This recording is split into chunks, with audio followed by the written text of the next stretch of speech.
Es un placer tener aquí a Sebastián Ávila, a Mirta Mati. Voy a presentar primero sus CV, su currículum, y después hablar del el título de cada una de las ponencias.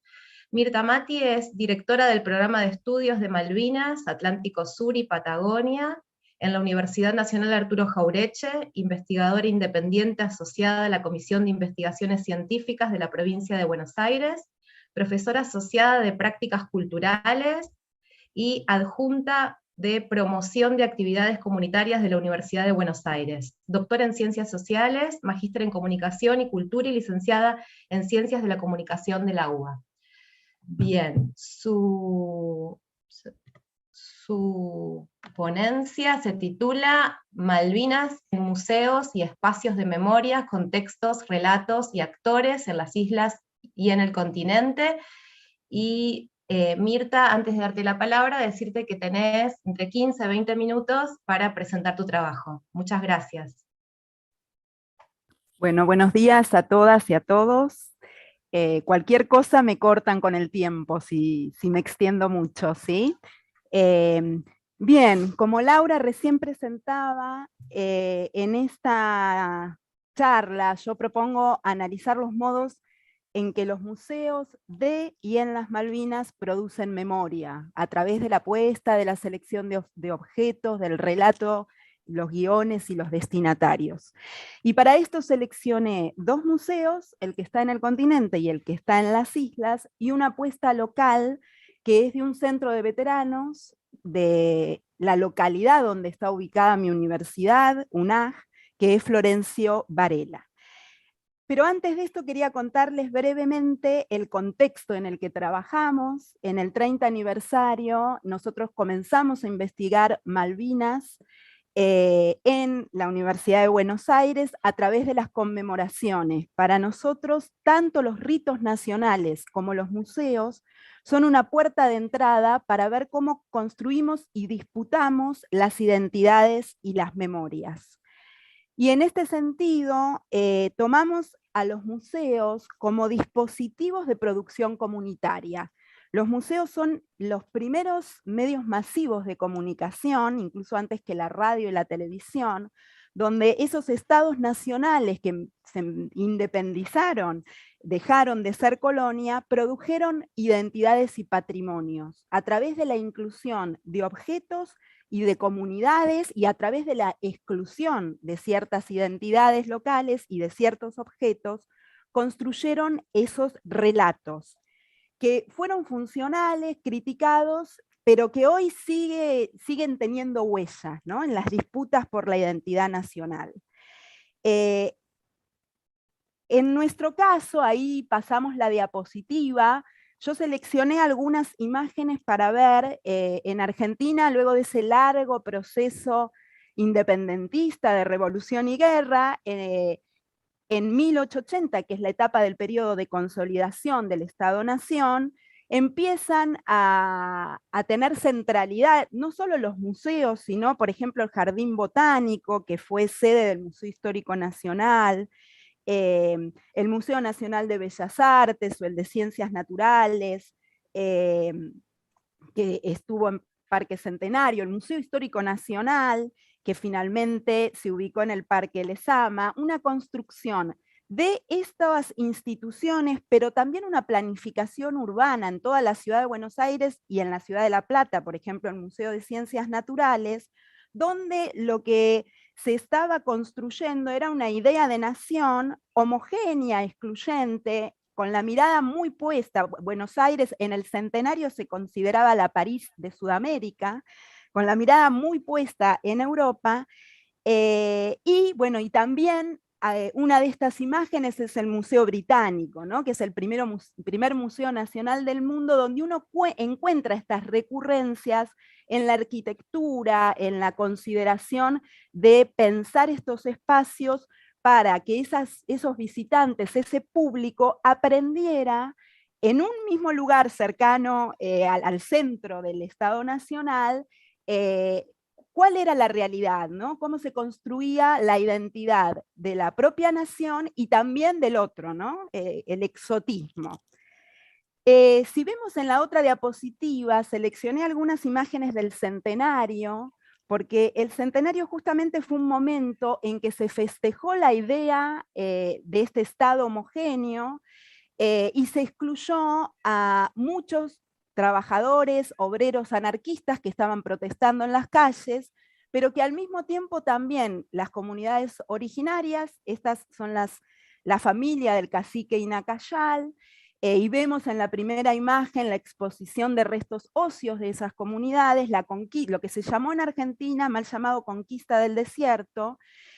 No solo expuso estos restos y estos objetos, sino que también muchas de estas comunidades fueron llevadas, por ejemplo, a la Exposición Universal de París, ¿no? Borrando esta cuestión de que eran sujetos sociales, que el conflicto estaba presente, pero estos museos taparon en su exposición todos estos relatos. Hoy, por supuesto, hay un giro en los museos, ¿no? En la siguiente exposición yo muestro otros tipos de museos, ya sea porque los mismos estados critican sus puestas, a veces las instituciones no las critican, pero sí se forman grupos de emprendedores de memorias, asociaciones comunitarias, barriales. Yo seleccioné el Museo Comunitario de la Isla Maciel, el de la ex IMPA, que es una fábrica recuperada. Bueno, el Museo Malvinas de Quilmes, los centros de veteranos son asociaciones civiles. Todos estos grupos pensaron tener sus propios museos, que por supuesto son muy distintos a estos que vimos de comienzos del siglo pasado, pero muchos museos nacionales y algunos museos universitarios también replantearon sus puestas, corriéndose del objeto, de la sacralidad del objeto, para pensar el valor del relato en los museos, ¿no? Entonces, la importancia de que aparezcan distintas perspectivas y distintos relatos, y cuando esto no sucede, se realizan performance o intervenciones, ¿no? Como el movimiento antimuseal, que coloca banderas e interviene, y a veces, bueno, no sé, el Museo de Bellas Artes, por ejemplo, hay muestras efímeras de artistas actuales que lo que hacen es intervenir las obras del siglo pasado. Entonces, a veces desde la misma institución, a veces contra esa institución, estos grupos comunitarios intervienen en esos museos o seleccionan sus propios espacios. Bueno, este breve y rapidísimo recorrido por la historia de los museos, un poco en el mundo y otro poco en Argentina, es para poder preguntarnos, como en la siguiente diapositiva, dónde y cómo aparece Malvinas en los museos, ¿no? La verdad es que antes de la guerra era un tema menor y ausente, ¿no? Un poco siguiendo bueno, lo que sucedía en otros ámbitos. Con las conmemoraciones redondas en el 25 aniversario hay algunas experiencias relatadas, por ejemplo, de intervenciones con veteranos que reproducían el estaqueamiento, pero sobre todo en el 30 aniversario se reactivaron recordatorios, exposiciones, memorabilia.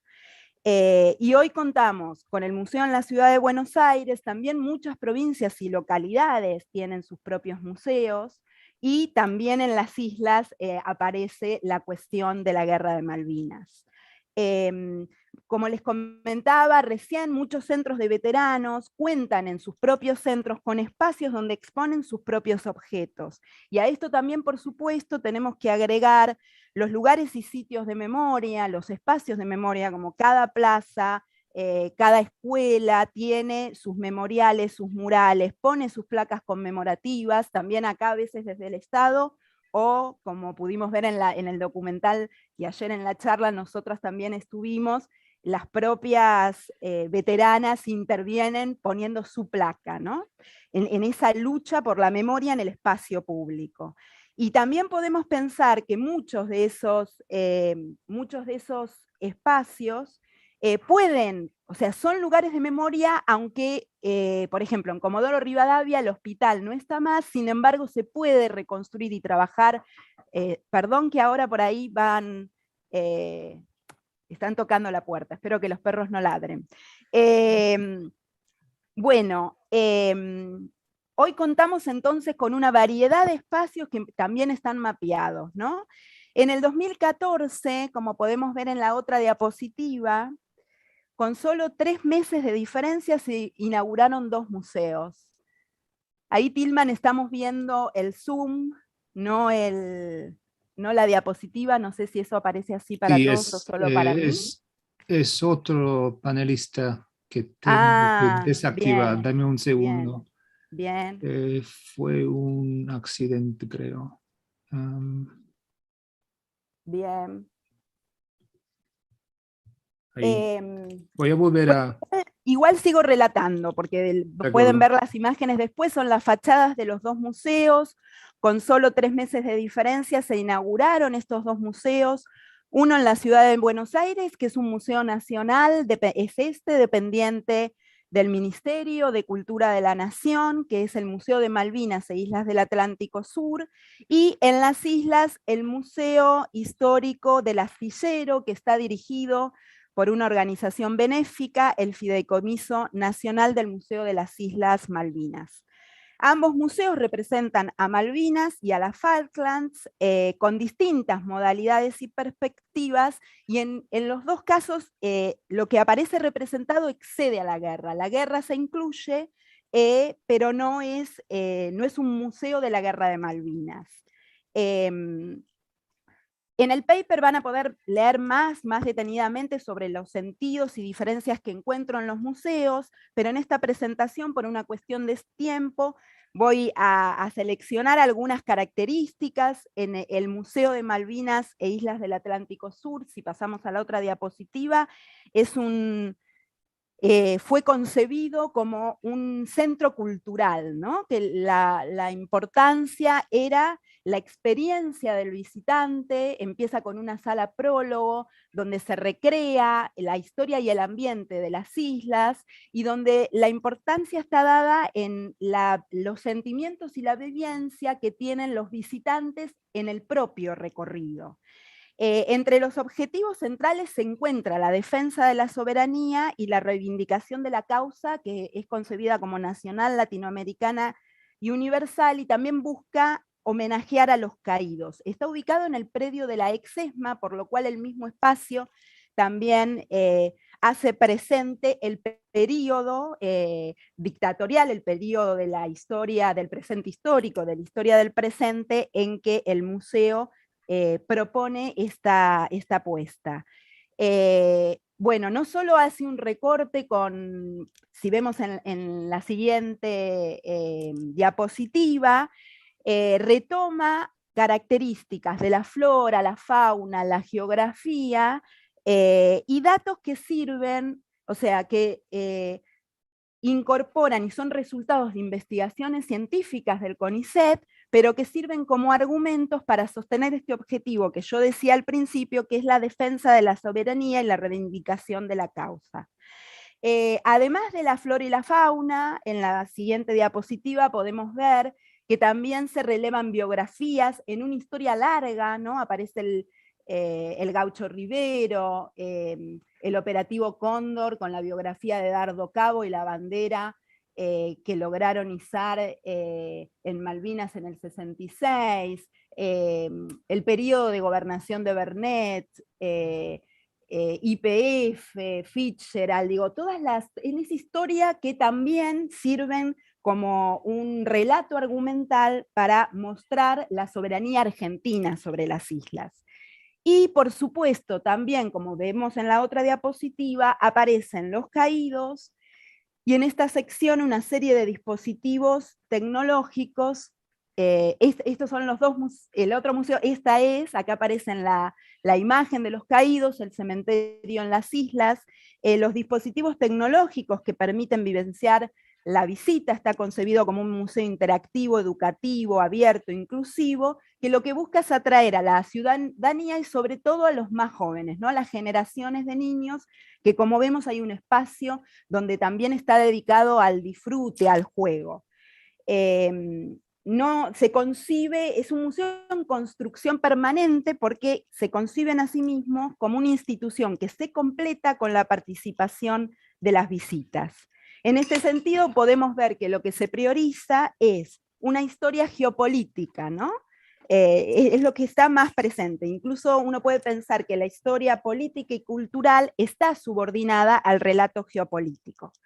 En cambio, en el otro museo, el museo que está en las islas, se centra en una historia natural y sociocultural.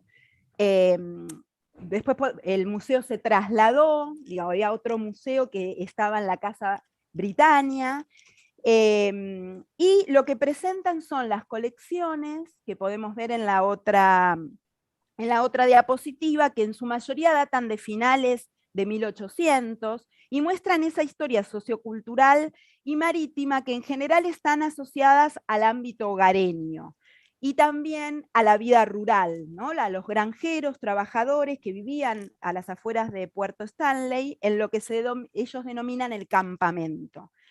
También vamos a ver que hay una sala que incluye la guerra. Esto es lo que les decía, estos objetos de la vida cotidiana, ¿no? Que se ven a través del tiempo. Y en la siguiente diapositiva,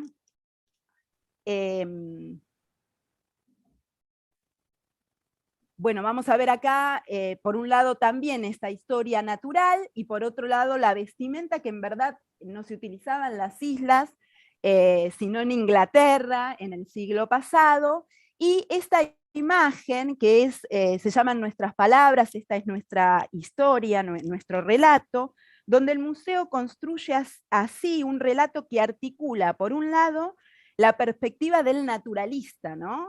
Casi, digamos, no es un museo científico, no es un museo universitario, entonces ahí lo que aparece es un relato más asociado a la historia, a lo que era la historia natural, ¿no? No a la historia sociocultural. Y en el video que muestran aparece el relato de la guerra a partir de las personas que viven, de los isleños, en el momento en que ellos y ellas eran niños, ¿no? Entonces ahí hay una visión que resulta que es infantil, porque es la vivencia de infantes, de niños, pero que también está cargada de la inocencia de esta etapa en la vida biográfica de las personas. No se incluyen, por ejemplo, los relatos de los soldados que lucharon en el conflicto bélico. Yo no lo dije, pero en el museo que está en Ciudad de Buenos Aires tampoco se incluye el relato de los isleños, ¿no? Entonces ahí también después podemos pensar cómo hay ciertos recursos recurrentes. El museo entonces se dedica a exaltar la identidad de las y los isleños a partir de sus prácticas y hábitos culturales.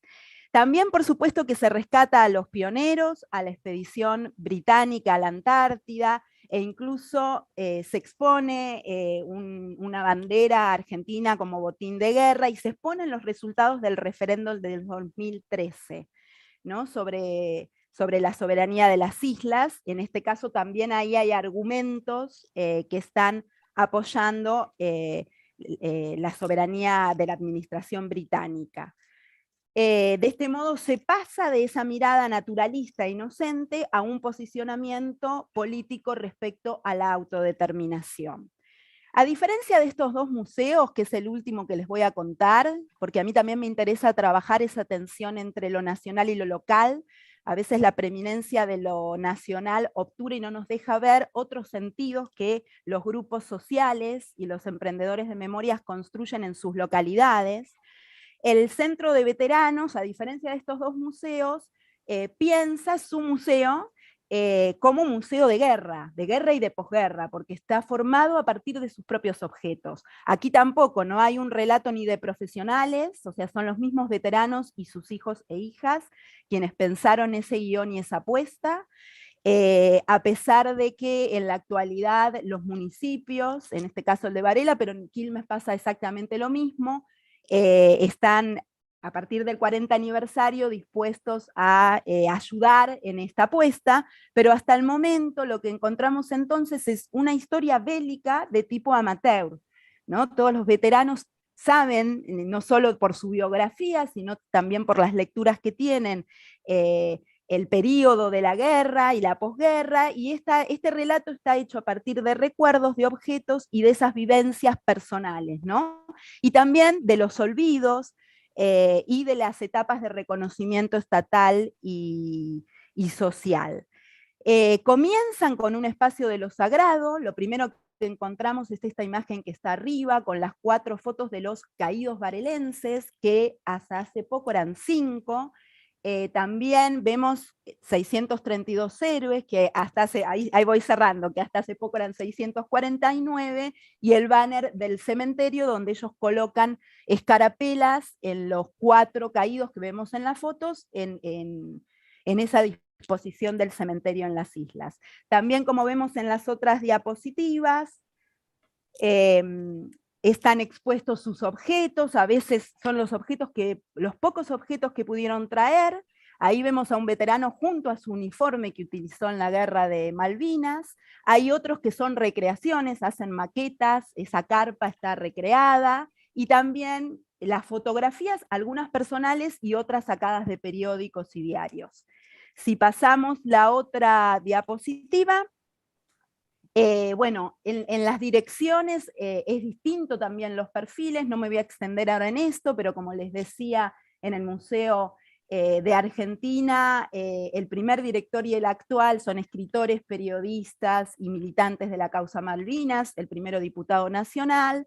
En los otros casos son historiadores y arqueólogos. En el Museo de las Islas aparece en las biografías de los directivos y los trabajadores la importancia de haber sido 7ª generación de isleños, por ejemplo, ¿no? Como esa es la autoridad que aparece como necesaria para dirigir estos museos. En el caso del museo local les decía que son veteranos.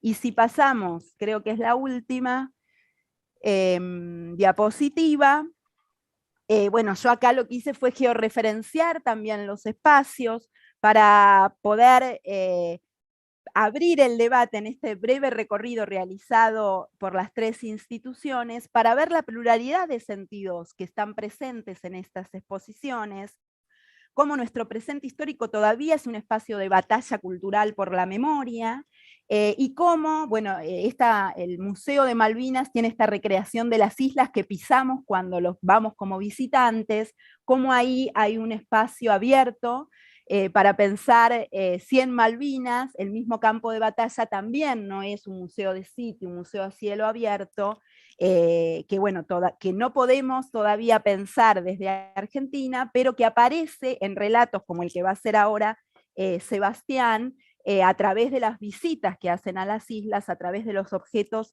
que traen o de las entrevistas que hacemos. Bueno, eso es por el momento un poco mi propuesta, y bueno, y también poder dialogar un poco con la charla que escuchamos ayer de Peter Johnston, que él hablaba de diplomacia cultural de los museos. En estos museos todavía no vemos mucha diplomacia cultural, ¿no? Lo que vemos en general es la perspectiva de la propia nación y la construcción del otro como un enemigo, ¿no? Donde no aparecen las voces tampoco representadas de estos sectores. Yo creo que espacios como estos nos van a permitir poder pensar en estas cuestiones. Del 40 al 50 aniversario espero que suceda, ¿no? Que esperemos hasta el 50, sino que en esta década que tenemos por delante permita lograr intercambios entre las distintas localidades, provincias y también las universidades de distintas naciones. Gracias. Gracias, Mirta, muchísimas gracias. Pasémosle la palabra a Sebastián Ávila, ahí lo veo.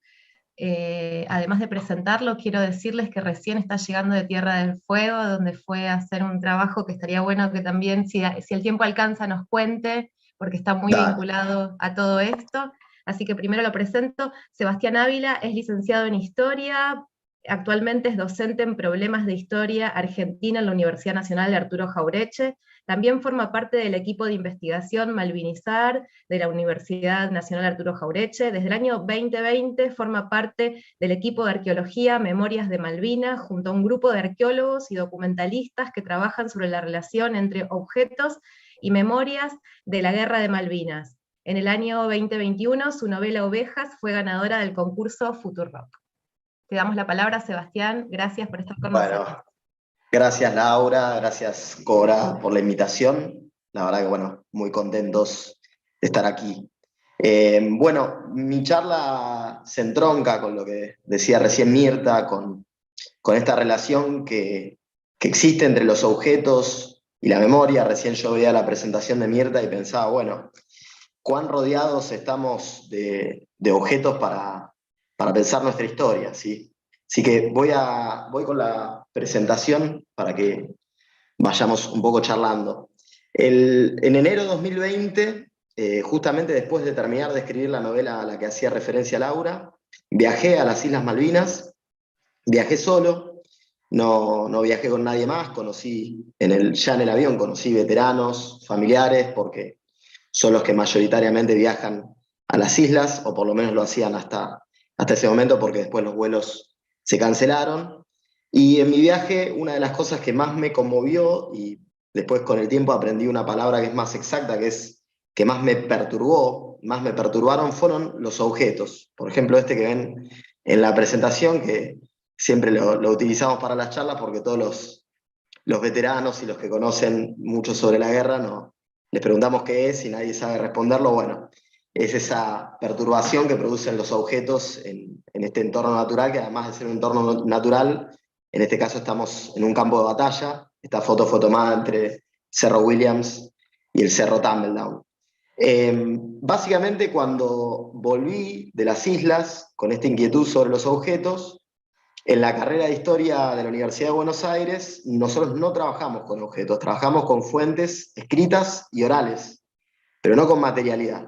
Entonces tuve que acercarme a la arqueología, contacté allí a dos arqueólogos con mucha trayectoria, que son Carlos Landa y Juan Leoni, que trabajan campos de batalla del siglo XIX aquí en Argentina, y básicamente con ellos empezamos a trabajar en la siguiente pregunta. ¿Se puede realizar una arqueología de la Guerra de Malvinas? Bueno, resultó ser que sin saberlo, yo estaba contactando a Carlos Landa, que era un arqueólogo que ya había sido invitado en 2 oportunidades por el arqueólogo escocés Anthony Pollard, tanto en 2010 como en 2016. Pollard viajó a las islas, realizó varios trabajos, sobre todo de mapping, sobre los campos de batalla, y presentó un proyecto para realizar excavaciones junto a arqueólogos argentinos, y la idea, que era bastante innovadora, era sumar veteranos ingleses, escoceses y argentinos para realizar las excavaciones y sobre todo para tener, bueno, un campo visual optimizado por quienes protagonizaron los combates en esos sitios. Ambos proyectos fueron rechazados tanto por los veteranos británicos como por los isleños, por la legislatura isleña, que, bueno, básicamente lo que rechazaron fue la presencia argentina. Yo ahí me tomo de nuevo de este concepto que traía Mirta, ¿no? De Johnston, ¿no? Esta posible diplomacia cultural. Bueno, en ese caso no la hubo. Lamentablemente tampoco la hubo hace poco, cuando se publicó en science.org un artículo de arqueólogos estadounidenses afirmando que hubo una presencia prehispánica en las Islas Malvinas. Tampoco hubo ahí una diplomacia cultural, porque en ese artículo no citan ninguno de los trabajos de los arqueólogos, arqueólogas, antropólogos y antropólogas fueguinos que trabajan hace mucho tiempo con los pueblos originarios de la Tierra del Fuego, de quienes este artículo decía que habían llegado antes que los europeos a las Islas Malvinas. Tampoco hubo ahí diplomacia cultural, y a pesar de que ese artículo termina diciendo que iban a consultar a las comunidades originarias, tampoco lo hubo. Entonces, bueno, ahí también en el campo de la arqueología vemos una cortina de hierro lamentable en ese sentido, porque el intercambio sería muy enriquecedor como lo estamos llevando adelante ahora. Bueno, nos planteamos esta pregunta con Carlos, con Juan, dijimos, ¿se puede realizar una arqueología? En principio nos dimos cuenta que en las islas iba a ser imposible, por el rechazo británico e isleño, pero se nos ocurrieron algunas alternativas, ¿sí?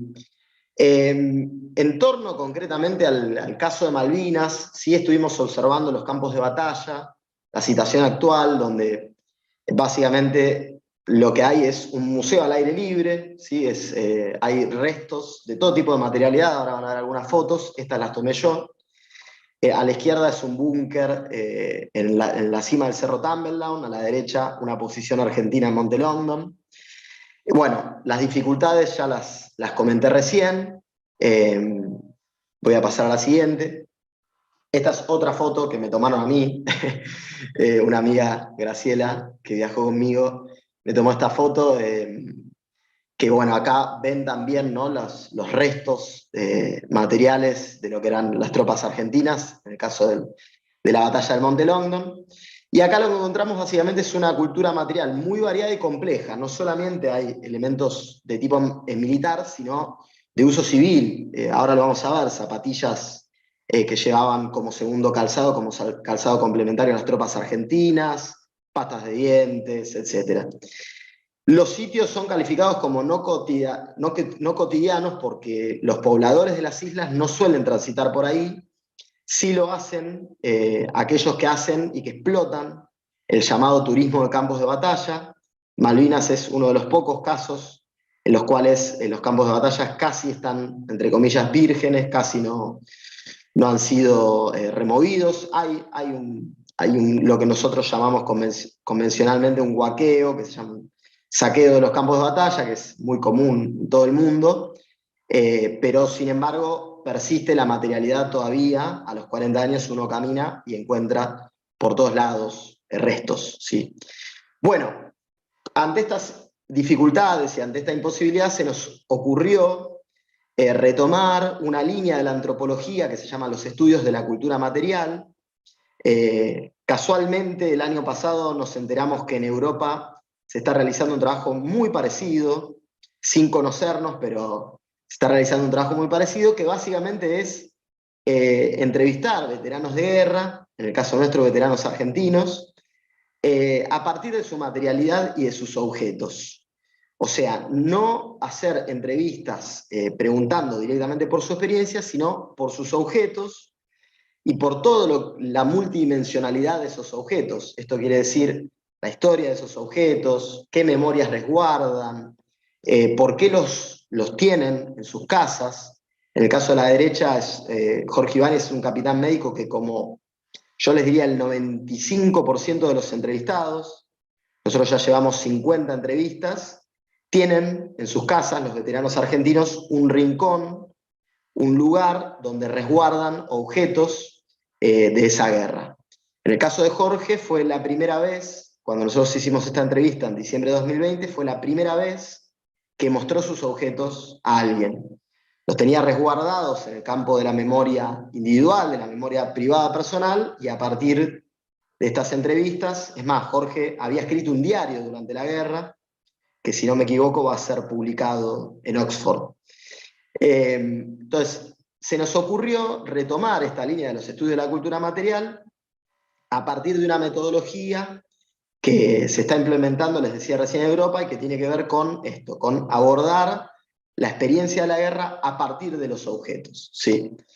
Y acá nos encontramos con una serie de elementos muy interesantes, que los objetos, los presentes, los que tienen allí para mostrarnos, evocan ausencias que se encarnan en los objetos, o sea que los objetos son portadores de memoria. Nos preguntábamos también de qué memorias son portadores los objetos. Y ahí están entrecruzadas las narrativas personales, pero también las colectivas. En los objetos hay una dimensión de lo colectivo, donde se rediscute, al menos en Argentina, algunas visiones bastante tradicionales y estáticas de la guerra, ¿no? Por ejemplo, en el caso de la zapatilla flecha, durante algún tiempo se pensaba que los soldados argentinos habían peleado en zapatillas. Bueno, la memoria que encarnan estos objetos nos permiten conocer que en realidad fue un calzado complementario. Al contrario, muchos veteranos las recuerdan con afecto porque ante una lesión, ante un pie de trinchera, pudieron utilizar este calzado que de alguna forma les sirvió para básicamente salvar sus pies. Voy a volver un segundo para atrás porque en el caso de Jorge, también ese casco, hay que pensar acá también las dimensiones de los objetos en torno a los cuerpos, ¿no? El casco le salva la vida a Jorge. No solo el casco le salva la vida, sino también tiene ahí un papelito que el primer artículo que escribimos con el equipo se llama El papelito que me salvó la vida, porque es un papelito donde enviaron la orden para que Jorge no suba a un helicóptero. El soldado que la llevaba llegó en el último minuto, y cuando el helicóptero despegó fue derribado por un avión Sea Harrier. Entonces digo, la dimensión que entraman los objetos en estos relatos. Vuelvo para adelante. Decía, nos empezamos a encontrar con que primero, los objetos permiten recomponer memorias que habían quedado en el plano de lo personal. Ayer, por ejemplo, anteayer, hicimos 6 entrevistas en el Centro de Veteranos de Ushuaia, y fue muy interesante que los 6 entrevistados, ninguno de los 6, a pesar de que formaron ese centro en los años 80, ninguno de los 6 conocía las historias que se contaron a partir de los objetos. O sea, no conocían las historias de sus compañeros. Entonces, esto nos suele pasar sobre todo mucho con familiares que cuando presencian las entrevistas nos vienen a decir, esto nunca lo contaron. Empiezan a surgir a partir de los objetos nuevas memorias. Y muchas de esas memorias de alguna forma chocan con estas visiones estáticas y tradicionales de la guerra, que básicamente las voy a resumir en 2.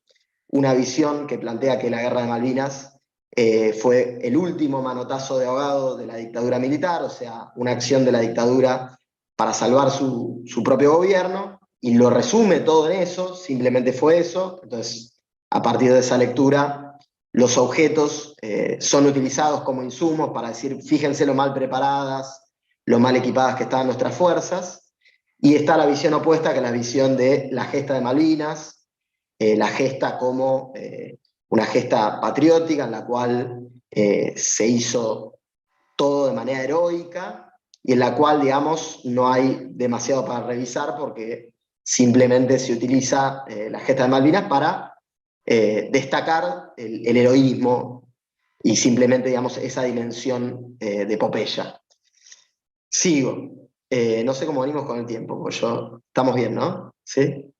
Perfecto. Nos quedan 3-4 minutos. Perfecto, voy a acelerar un poco. Bueno, como decía antes, nosotros planteamos una metodología que es básicamente entrevistas semiestructuradas. Tenemos algunas preguntas para todos y todas los veteranos. Digo todas porque el lunes pasado pudimos entrevistar a una veterana, Silvia Barrera. Y básicamente lo que hacemos es, a partir de esas preguntas, se teje una conversación en la que aparecen estas memorias que les decía. Nos encontramos que en las viviendas de los veteranos, el 95% tienen sus museos personales, pero también conforman museos colectivos, como el que mostró Mirta recién, en Florencio Varela, pero también otros muy novedosos. Por ejemplo, en Hurlingham, los veteranos de Hurlingham tienen un museo itinerario. Montado en una camioneta, recorren todo el país con esos objetos de memorias. Esto de las narrativas lo dije. Encontramos también que hay dentro de los objetos, hay rastros de esa violencia. Por ejemplo, un lente que sufrió el impacto de una esquirla. Entonces, esto también permite recomponer memorias muy traumáticas que tienen que ver con el momento del combate en sí. Bueno, es muy interesante ver la supervivencia de esos objetos a través del tiempo, cómo los propios veteranos sobrevivientes del conflicto y los objetos también sobrevivientes del conflicto, cómo ambos tejieron una relación para sobrevivir, ¿no? En el caso de la derecha, por ejemplo, ustedes ven ahí que tiene un paquete de agua potable que utilizaron los sobrevivientes del buque General Belgrano, después de ser hundido fuera del área de exclusión, lo utilizaron para sobrevivir. Y sin embargo, este veterano también hizo sobrevivir ese objeto para hoy mostrárnoslo.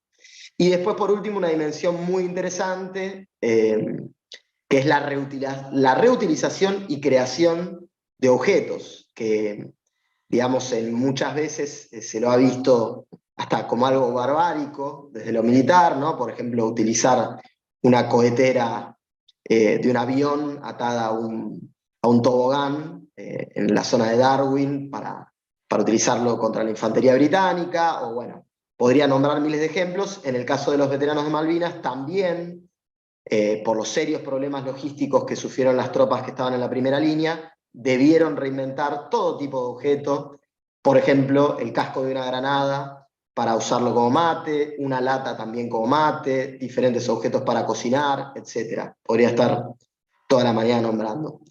Bien, me deben quedar muy poquito. Estamos también desarrollando algunos casos de estudio puntuales, como les decía, sobre algunos objetos en particular, cañón sin retroceso, en este caso la zapatilla flecha, que ahí, como pueden ver, tiene un resto todavía de haber sufrido fuego, básicamente, ¿no? Haber estado bajo fuego. Bueno, creo que estamos, ¿no? Con el tiempo, Laura. Voy a avanzar hacia la última, porque me quedaba, fíjense que teníamos todavía bastante para contar, pero simplemente agradecerles, como decía Mirta recién, bueno, ojalá que estas jornadas obviamente permitan un intercambio enriquecedor y que de alguna forma, bueno, en el caso de la historia y la arqueología puedan también quebrar estas fronteras que la verdad que no ayudan en absoluto.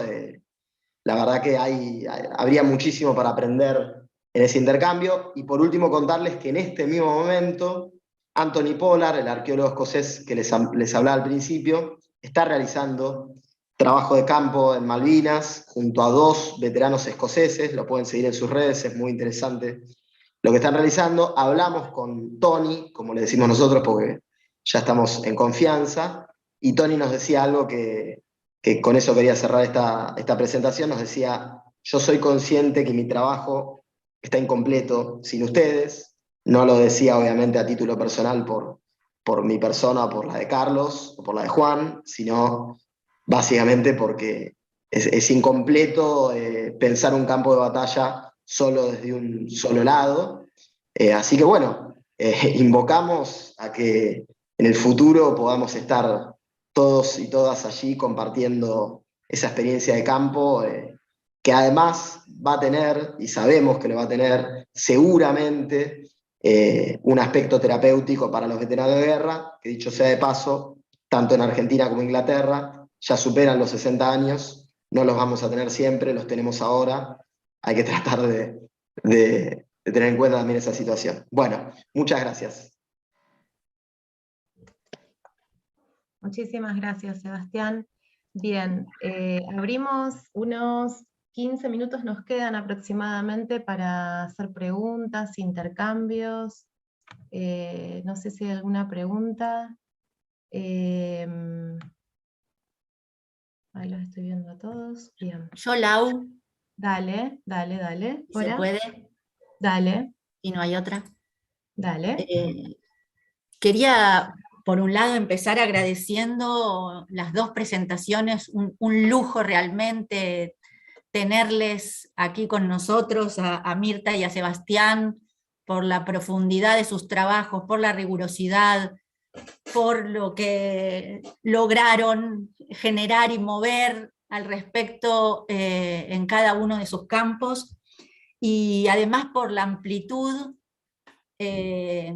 Y quiero decir que hubiese estado buenísimo que Peter Johnston hoy hubiese estado acá escuchándolos, escuchándola a Mirta, escuchándola a Sebastián, que hubiese estado también, como ellos estuvieron ayer. Bueno, Sebastián lo escucha seguramente por YouTube porque estaba de viaje, pero Mirta estuvo presente y estuvo pudiendo preguntarle, y que Peter Johnston hubiesen estado hoy acá escuchándolos, hubiese sido parte de lo que nos propusimos, ¿no?, con Tillman cuando inventamos y creamos estas jornadas, que era poder establecer un diálogo, no solo hablar en carriles separados. Así que bueno, quería dejarlo dicho eso también. Y también me parece muy importante estos nuevos campos que abren Mirta y Sebastián. Como vimos, Mirta también estudia el museo que hay en las islas, también estudia las voces que están ausentes en los museos, y Sebastián abre todo un nuevo campo de trabajo a partir de los objetos. Entonces, en realidad, perdonen que no hago una pregunta, sino es un comentario, pero no quería dejar de decirlo, ¿no? Y también contar que hoy mismo recibí una nota de Edgardo Esteban, que es el director del Museo Malvinas en Argentina, porque justo ayer ha sucedido un hecho muy importante para él, pero creo que para todos los que estudiamos Malvinas, que es la devolución, o sea, digo directamente, documentos que se le incautaron a él después de la rendición, que estaban en Inglaterra y que le fueron devueltos, que la policía del Reino Unido los encontró, los estaban por vender en eBay y se los devolvieron y los llaman para que viaje porque se los van a devolver en la embajada argentina en Gran Bretaña. Son su cédula de soldado, sus fotos y una medalla, y me parece que este hecho que justo sucede hoy, que estamos con la mesa de museos, increíble la coincidencia, y que es un tema, me parece, para conversar, ¿no? Del valor simbólico que tienen estos objetos. Me parece que también estuvo atravesado por las preguntas que Mirta y yo le hicimos ayer también a Peter Johnston, ¿no? Esto de la necesidad de que el Imperial War se plantee la devolución de los objetos que fueron incautados a los soldados argentinos después de la rendición. Hay objetos personales, hay diarios personales, diarios íntimos, hay fotos, que además, como dijo Peter Johnston ayer, del total del 100% que tienen en el Imperial War de Malvinas, solo exponen el 0,4%. Con lo cual, lo que para ellos son cajas que tienen en un archivo, para acá, para los familiares y para los propios excombatientes, son parte importantísima de sus vidas y sería muy importante que las puedan devolver. Eso quería decir. Gracias, Cora. Acá tenemos una pregunta para Mirta. ¿Los 632 que mencionaste es un número oficial? De Lucas Almada. Sí. Ahí, por ahí los malvinólogos que veo que están presentes en la sala pueden ayudar un poco más. Lo que apareció en este último tiempo fue esto de quitar de los considerados caídos aquellos que murieron por otras causas que no fueran las de la batalla. Entonces ahí tienen algunos soldados que, por ejemplo, se enfermaron en las islas, los llevaron al continente y murieron en el continente, que habían sido reincorporados a esos 649, por eso hoy son 632. Y en el caso del Centro de Veteranos de Malvinas es el mismo caso. Hay uno que se dio vuelta al ship y murió por eso, entonces lo sacaron de ese listado. Y esto nos trae el momento, por esto digo, en el presente está más fuerte todas estas batallas y en los museos aparece, ¿no? Y en los discursos también, en el 40 aniversario, si ustedes escuchan los discursos oficiales, se habla de los cientos, ¿no? No se hace referencia ni a 649 ni a 632, y bueno, y esta demanda y lucha que viene desde hace mucho. En el 30 aniversario nosotros habíamos tomado las carpas en Plaza de Mayo de los veteranos TOAS o no reconocidos, los continentales, y esa es una de las disputas que también están dadas hoy, ¿no? Pasar de 649 a 642 repone esto. ¿Consideramos caído y veterano o veterana a los que estuvieron en el continente? En Nosotras también estuvimos, aparece, ¿no? Aparece por la producción cinematográfica y por las mismas veteranas, y también el Estado reconociéndolas, ¿no? Alicia Reynoso fue reconocida, aunque le pusieron soldado y no enfermera. Entonces, bueno, todos estos temas, esas diferencias, son necesarias verlas. Lo que pasa es que analizar e indagar estas diferencias lo que hace es quitar esa imagen o relato guerrero que decía Sebastián, triunfalista, o esa imagen, ese llamado el heroísmo, que para muchos veteranos también es doloroso, para otros no, ¿no? Pueden hablar sobre esto, pero bueno, mostrar estos datos, ¿no? Nosotros, como les decía, trabajamos desde la historia del presente, es lo que estamos registrando ahora. Los historiadores seguramente van a reponer estos datos. Pero yo creo que estos son los temas: género, continentales, inclusiones y exclusiones, son los temas que el 40 aniversario aparece escenificado en los ritos, en los museos, y van a ser los temas de investigación. Tienen que ser los temas de investigación.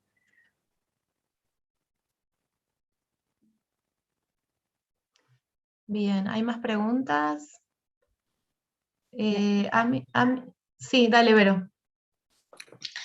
Muchas gracias a los dos, la verdad que fascinantes las presentaciones y el trabajo que hacen. Quería volver a esto de las ausencias, ¿no? En los relatos, porque los dos hablaron de esto, ¿no? En el caso de Mirta, quería preguntarte si en el Museo de las Islas, ¿no?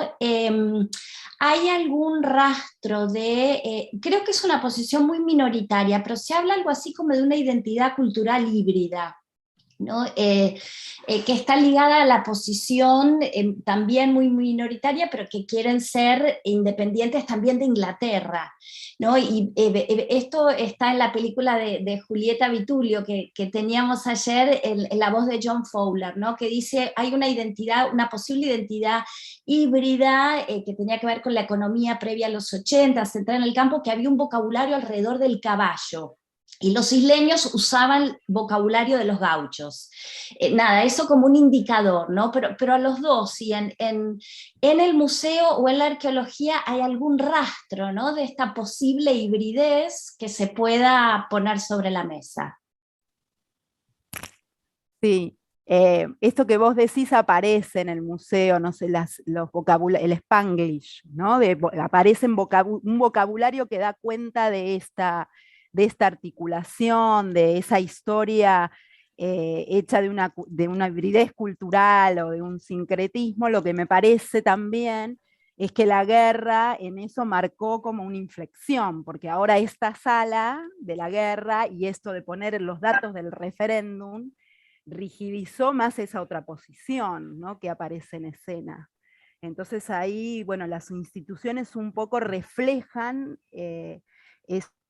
bueno, ustedes también ayer trabajaron de las perspectivas de las y los isleños, digo, no solo los veteranos son muy diferentes entre sí, sino también lo que decís vos en las islas, pero bueno, la guerra también impactó en las instituciones, en el traslado a la zona más antigua de las islas, ahí está la prisión, el almacén, digo, el nuevo edificio, y también en el relato y el guión museológico, digamos, es más fuerte.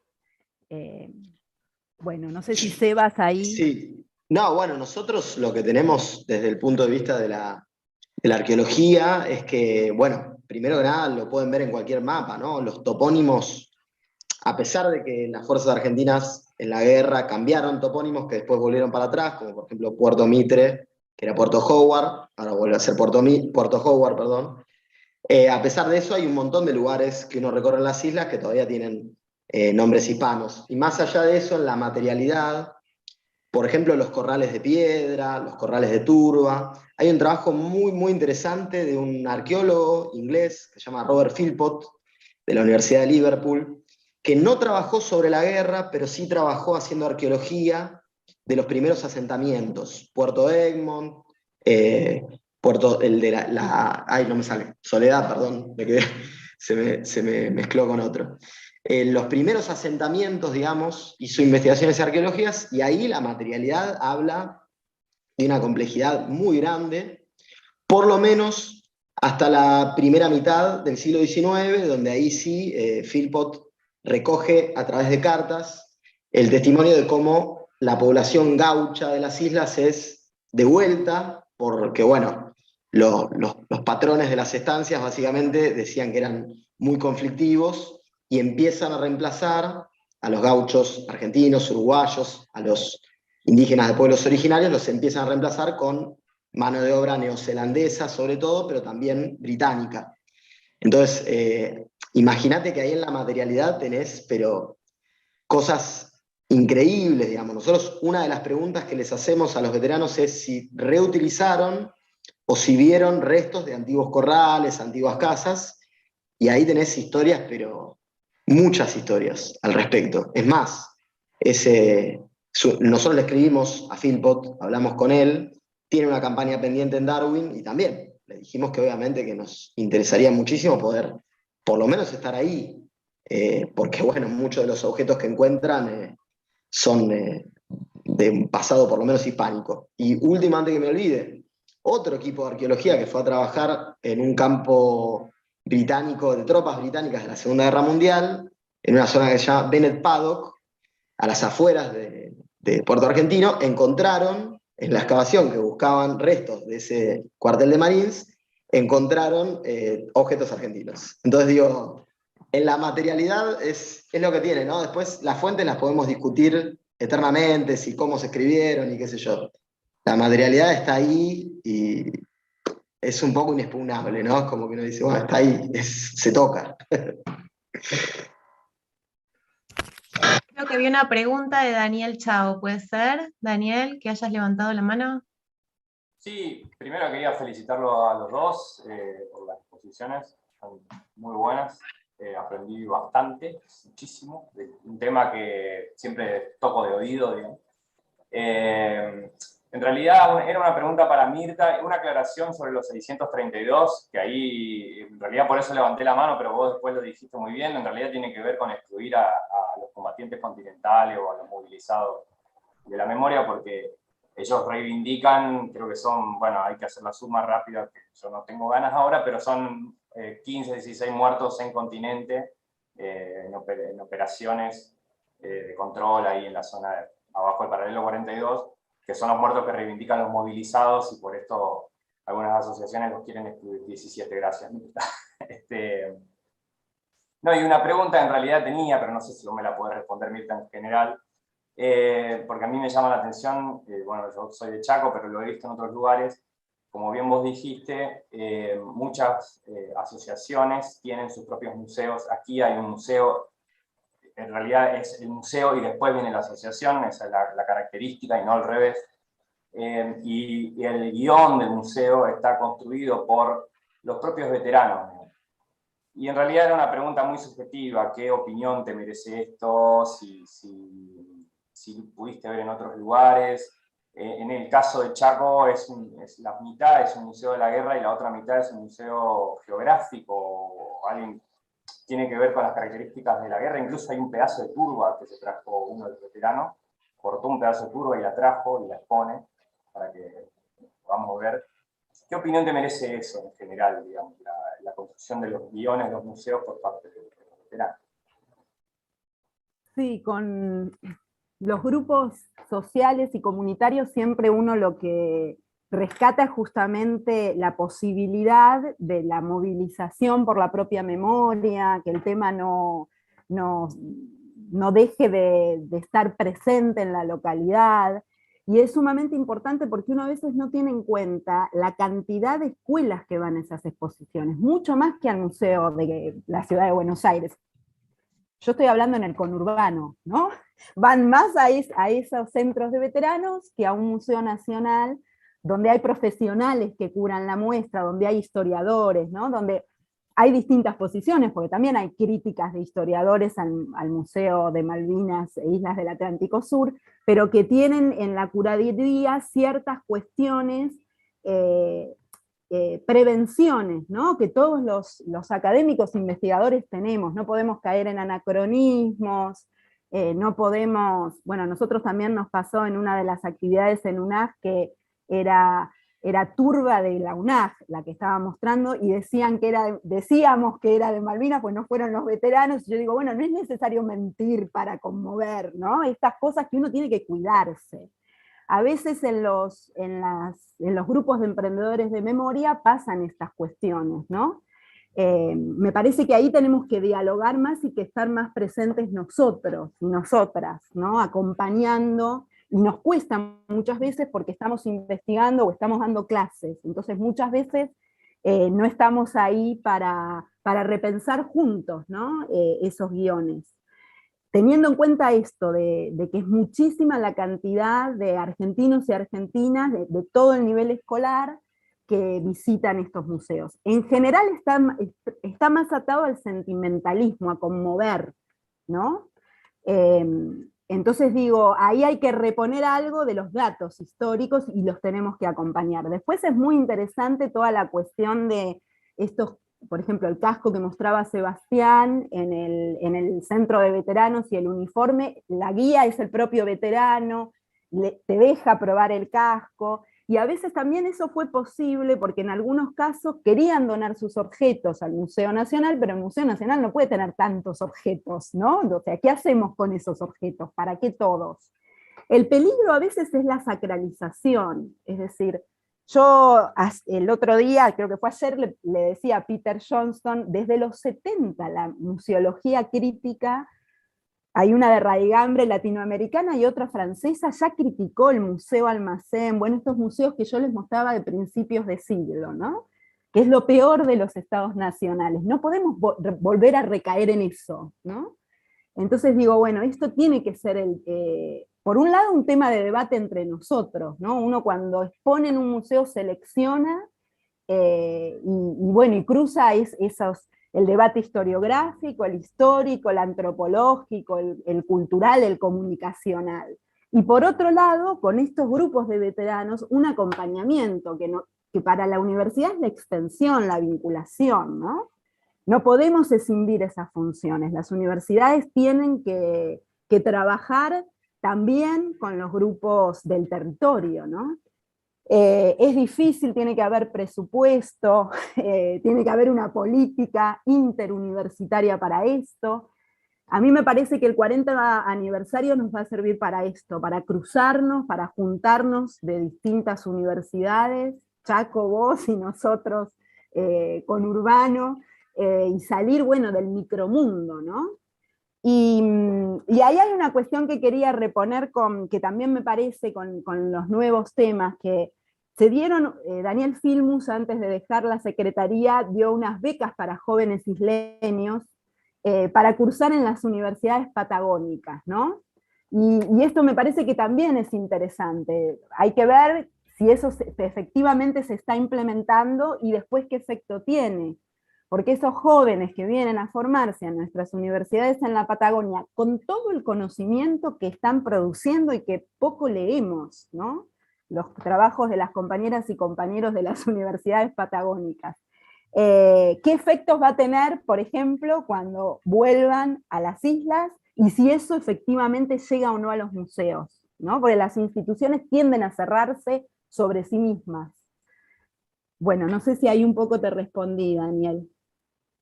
Un comentario, si me permitís. En el caso, además, de los veteranos argentinos, hay que pensar que muchos el 70% eran conscriptos, o sea que muchos de ellos cuando volvieron, al poco tiempo volvieron a ser civiles.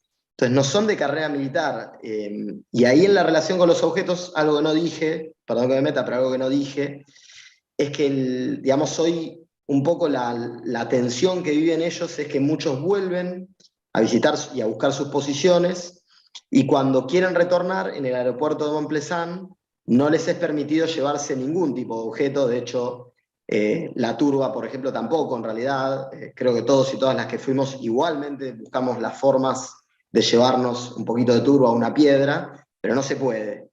Y ahí también hay una tensión, y creo que hay algo no resuelto entre los estados, que tiene que ver con qué se hace con esos objetos. Si se patrimonializa, como contaba Mirta en el museo, de qué forma se patrimonializa. Yo, por ejemplo, cuando fui al museo que contó Mirta, ya no estaba la parte de las tropas argentinas, lo habían sacado, y lo único que había de la parte argentina eran las minas antipersonales y antitanques, que es algo que han sufrido mucho los isleños y también los británicos y los africanos que tuvieron que trabajar en el desminado. Entonces ahí también yo creo que hay una pregunta de ¿qué se hace con eso? Yo, por ejemplo, muchos veteranos y familiares son de la idea de que hay que dejarlos ahí, otros no, otros dicen no, hay que hacer que ese patrimonio se cuide, por lo menos una parte, como decía Mirta, ¿no? Una selección. Así que me parece como un punto muy interesante.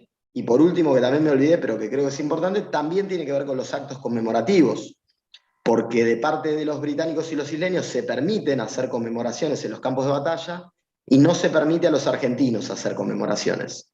No, cuando digo conmemoraciones, tampoco se permite sumar placas o objetos, con lo cual, de nuevo, las voces que resuenan y que narran esas historias son unívocas, porque están en inglés, porque cuentan la batalla desde una perspectiva, y yo creo que ahí también todavía falta un trabajo conjunto para poder narrar. Gracias, perdón, que me metí. Bien. Aquí Osvaldo Acosta hizo su pregunta, pero en realidad es para todos. Agradecerles las jornadas y si seguirá trabajando en este grupo. Sin duda que es necesario seguir acercando Malvinas por un lado y otro del océano. Ojalá que así sea, Osvaldo, y que podamos encontrarnos en próximos encuentros con continuaciones de estos trabajos, ¿no? Que podamos ver cómo hemos avanzado y ojalá que de aquí salga alguna propuesta para volver a encontrarnos. Bien. ¿Hay alguna otra pregunta? Si no, yo diría que vayamos cerrando para no extendernos sobre el horario del receso y que tengamos unos minutos de rearmar los cafés y los mates. Y nos vemos a las 10:30, ¿sí? 10:30 con la próxima mesa, que es la mesa de fotografía, coordinada por Nati Fortuny, y Nati nos pide que no cerremos el Zoom, así que ese pedido queda ahí pendiente. Gracias, Bien, gracias muchas a los gracias. expositores. Gracias, Gracias. gracias. Muchas gracias. Gracias por sus Muchas exposiciones. gracias.